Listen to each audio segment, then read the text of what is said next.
December 16ರಂದು ಖಾಸಗಿ ಶಾಲೆ ವಿರುದ್ಧ ಪ್ರತಿಭಟನೆ. ಮೈಸೂರು ಜಿಲ್ಲೆ ನಂಜನಗೂಡು ತಾಲೂಕಿನ ಹುಣಸನಹಾಳು ಗ್ರಾಮದ ಬಳಿ ಇರುವ ಗೋಕುಲಂ ಖಾಸಗಿ ವಿದ್ಯಾಸಂಸ್ಥೆ ಕಾನೂನು ಬಾಹಿರವಾಗಿ ಶಾಲೆಯನ್ನ ನಡೆಸ್ತಾ ಇದ್ದು, ಇದೇ ತಿಂಗಳ ಡಿಸೆಂಬರ್ 16ರಂದು ಶಾಲೆ ಮುಂಭಾಗ ಪೋಷಕರು ಪ್ರತಿಭಟನೆ ನಡೆಸುತ್ತಿದ್ದಾರೆ ಎಂದು ಎಂಡಿ ಬಾಲರಾಜು ತಿಳಿಸಿದ್ದಾರೆ. ನಗರದ ಪ್ರವಾಸಿ ಮಂದಿರದಲ್ಲಿ ಶುಕ್ರವಾರ ಸುದ್ದಿಗೋಷ್ಠಿ ನಡೆಸಿ ಮಾತನಾಡುತ್ತಾ, ಖಾಸಗಿ ವಿದ್ಯಾಸಂಸ್ಥೆ 1ರಿಂದ 5ನೇ ತರಗತಿವರೆಗೆ ಮತ್ತು ರಾಜ್ಯ ಪಠ್ಯಕ್ರಮಕ್ಕೆ ಪರವಾನಗಿ ಪಡೆದು ಐಸಿಎಸ್ಸಿ ಕೇಂದ್ರ ಪಠ್ಯಕ್ರಮ ಶುಲ್ಕವನ್ನು ವಸೂಲಿ ಮಾಡುತ್ತಿದೆ. ಇತ್ತೀಚೆಗೆ 6ನೇ ತರಗತಿಗೆ ಪಾಠ ಮಾಡ್ತಾ ಇದ್ದು, ವಿದ್ಯಾರ್ಥಿಗಳ ಭವಿಷ್ಯದ ಜೊತೆಗೆ ಚೆಲ್ಲಾಟ ಮಾಡ್ತಾ ಇದೆ.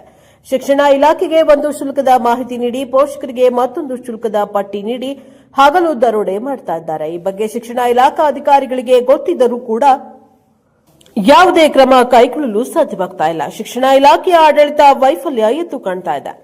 ಕಳೆದ ತಿಂಗಳು ಪೋಷಕರು ಪ್ರತಿಭಟನೆ ಮಾಡಿ ಶಾಲೆಯ ಆಡಳಿತ ಮಂಡಳಿ ವಿರುದ್ಧ ಕೇಸು ದಾಖಲು ಮಾಡುವಂತೆ ಹಾಗೂ ಹೆಚ್ಚುವರಿ ಶುಲ್ಕ ವಾಪಸ್ ನೀಡುವಂತೆ ಡಿಡಿಪಿಐ ನೇತೃತ್ವದಲ್ಲಿ ಸಭೆ ನಡೆಸಲಾಗಿತ್ತು. ಶಾಲಾ ಆಡಳಿತ ಮಂಡಳಿಯ ಬೇಜವಾಬ್ದಾರಿಯಿಂದ ಅದು ಸಾಧ್ಯವಾಗಿಲ್ಲ. ಬಲವಂತವಾಗಿ 6ನೇ ತರಗತಿ ವಿದ್ಯಾರ್ಥಿಗಳಿಗೆ ಟಿಸಿ ತೆಗೆದುಕೊಳ್ಳುವಂತೆ ಸೂಚಿಸಿದ್ದಾರೆ. ಇನ್ನು 3 ದಿನಗಳ ಒಳಗೆ ಸಮಸ್ಯೆಯನ್ನು ಬಗೆಹರಿಸದಿದ್ದಲ್ಲಿ ಡಿಸೆಂಬರ್ 16ರ ಮಂಗಳವಾರ ಶಾಲೆ ಮುಂಭಾಗ ಬೃಹತ್ ಪ್ರತಿಭಟನೆ ನಡೆಸಲಾಗುವುದು ಎಂದು ಸಂಸ್ಥೆಗೆ ಸಂಬಂಧಪಟ್ಟ ಅಧಿಕಾರಿಗಳೆಲ್ಲರೂ ಬರಬೇಕು ಎಂದು ಎಚ್ಚರಿಕೆಯನ್ನ ನೀಡಿದ್ದಾರೆ. Bureau report Jayashankar, NKS TV 4 Nanjangud.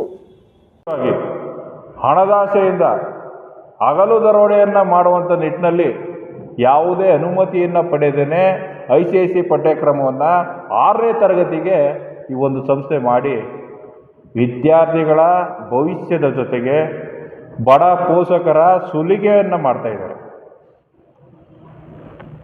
ಈ ಒಂದು ಸಂಸ್ಥೆ ಅನೇಕ ಸಮಸ್ಯೆಗಳಲ್ಲಿ ಪ್ರಮುಖವಾಗಿ ಹೆಚ್ಚುವರಿ ಶುಲ್ಕವನ್ನು ಪಡ್ಕೊಳ್ತಾ ಇರೋದು. ಶಿಕ್ಷಣ ಇಲಾಖೆಗೆ ಒಂದು ಪ್ರವೇಶ ಶುಲ್ಕ ದರ ಪಟ್ಟಿಯನ್ನು ಕೊಟ್ಟಿರೋದು, ಪೋಷಕರಿಗೆ ಒಂದು ಪ್ರವೇಶ ಶುಲ್ಕ ದರ ಪಟ್ಟಿಯನ್ನು ಕೊಟ್ಟಿರೋದು. ಇದೆಲ್ಲೋ ಒಂದು ಕಡೆ ಭ್ರಷ್ಟಾಚಾರದಲ್ಲಿ ಈ ಒಂದು ಸಂಸ್ಥೆ ತೊಡ್ಕೊಳ್ತಾ ಇದೆ. ಹಾಗಾಗಿ ಇವತ್ತು ನಾವು ಪತ್ರಿಕಾಗೋಷ್ಠಿಯನ್ನು ಮಾಡ್ತಿರುವಂಥ ಉದ್ದೇಶ, ಈ ಎಲ್ಲ ಸಮಸ್ಯೆಗಳನ್ನು BO ಅವರ ಗಮನಕ್ಕೆ ತಂದಿದ್ರೂ ಕೂಡ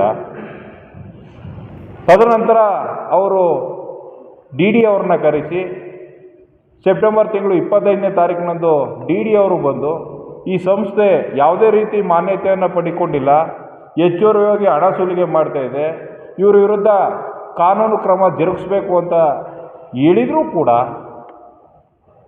BO ಅವರು ಯಾವುದೇ ರೀತಿಯ ಮೊಕದ್ದಮೆಯನ್ನು ದಾಖಲು ಮಾಡದೆ ಸಂಸ್ಥೆಗೆ ಒಂದು ಏನು ಹೇಳ್ತೀವಿ ನಾವು ಸಂಸ್ಥೆಗೆ ಪ್ರೋತ್ಸಾಹವನ್ನು ನೀಡ್ತಾ ಬರ್ತಾ ಇದ್ದಾರೆ. ಇವರ ನಡೆ, BO ರವರ ನಡೆ ಭಾಳ ಅನುಮಾನಾಸ್ಪದವಾಗಿದೆ. ಯಾಕಂತಂದರೆ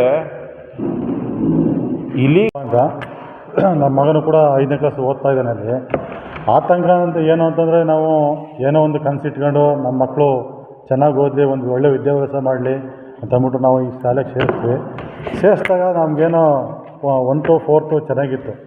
ಈ ಗಾರ್ಡಿಯನ್ನಿಂದ ಗೋಕುಲಂ ಆದಮೇಲೆ ತುಂಬ ಹೊಲಸಾಗ್ಬಿಟ್ಟಿದೆ. ಇಲ್ಲಿ ಏನಪ್ಪ ಅಂತಂದರೆ ಸರಿಯಾಗಿ ಪಠ್ಯಕ್ರಮಗಳು ನಡೀತಾ ಇಲ್ಲ. ಫಸ್ಟು ಇನ್ಸ್ಟಾಲ್ಮೆಂಟಲ್ಲಿ ಏನಂದರೆ ಫಸ್ಟು ಅರ್ಧ ವರ್ಷಕ್ಕೆ ಹೋದರೆ 5 ಪಾಠಗಳು ಮಾಡಿ ಇನ್ನು 19 ಪಾಠಗಳನ್ನ ಇನ್ನು ಅರ್ಧ ವರ್ಷದಲ್ಲಿ ಮಾಡೋ ಅಂಥ ಪರಿಸ್ಥಿತಿ ಈ ಗೋಕುಲಂ ಶಾಲೆಯಲ್ಲಿ ಇದೆ. ಅಂದರೆ ತುಂಬ ಕೆಟ್ಟದಾಗಿ ಇಲ್ಲಿ ಪಾಠ ಪ್ರವಚನಗಳು ನಡೀತವೆ. ಅಂದರೆ ಟೀಚರ್ಸ್ಗಳು ಯಾರೂ ಇಲ್ಲ, ಆಮೇಲೆ ಇವ್ರನ್ನ ಹೇಳೋರು ಕೇಳೋರು ಯಾರೂ ಇಲ್ಲ ಮಕ್ಕಳಿಗೆ. ಆಮೇಲೆ ಯೂನಿಫಾರ್ಮ್ ಕೂಡ ಕರೆಕ್ಟಾಗಿಲ್ಲ. ಇಲ್ಲಿ ಹಣ ದಂಧೆ ಮಾಡಿ ಇದನ್ನು ನಮ್ಮ ಬಾಲವರು ಹೇಳ್ದಂಗೆ ಹಗಲು ದರೋಡೆ. ಇಲ್ಲಿ ಶಿಕ್ಷಣಾಧಿಕಾರಿಗಳು ಕೂಡ ಪುನಃ ಮೇಲಧಿಕಾರಿಗಳು ಕೂಡ ಇದ್ರ ಬಗ್ಗೆ ಯಾರೂ ಕೂಡ ಗಮನ ಹರಿಸ್ತಾ ಇರೋದ್ರಿಂದ ಇವರು ಇಷ್ಟೊಂದು ಮುಂದುವರೆದಿದ್ದಾರೆ ಅಂತ ಹೇಳ್ಬೋದು.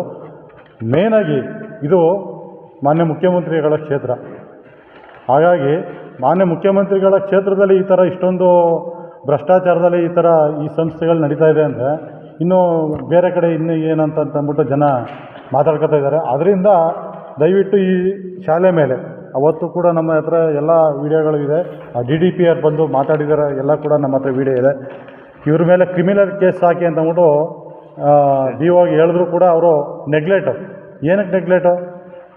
ಈಗ ನಾವು ಏನು ಇಲ್ಲಿ 510 ಹತ್ರ ಮಕ್ಕಳಿದ್ದಾರೆ, 500 ಮಕ್ಕಳ ಭವಿಷ್ಯ ನಾವು ಎಲ್ಲಿ ಹೋಗೋಣ? ನಾವು ಯಾರ ಹತ್ರ ಕೇಳೋಣ? ಈಗ ದುಡ್ಡು ಇವತ್ತಲ್ಲ ನಾಳೆ ಸಂಪಾದನೆ ಮಾಡ್ಬೋದು, ಒಂದು ವರ್ಷ ವೇಸ್ಟ್ ಆದರೆ ಸರ್ ನಾವು ಏನಂದು ಮಾಡೋಣ? ಪುನಃ 5ನೇ ಕ್ಲಾಸ್ ಓದಿಸೋಕ್ಕಾಗ್ತದೆ ನಾವು?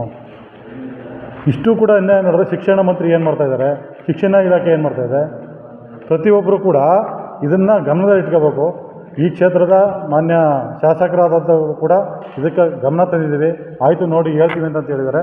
ಅವರು ಕೂಡ ತುಂಬ ಒಳ್ಳೆಯ ಕೆಲಸ ಮಾಡ್ತಾಯಿದ್ದಾರೆ ಕ್ಷೇತ್ರದಲ್ಲಿ.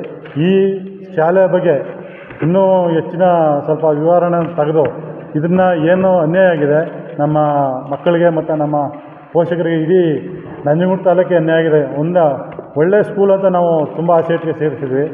ಈ ಥರ ಆಗಿರೋದು ತುಂಬ ಅನ್ಯಾಯ. ನಮಗೆ ತುಂಬ ಸಂಕಟ ಆಯ್ತದೆ ಸರ್.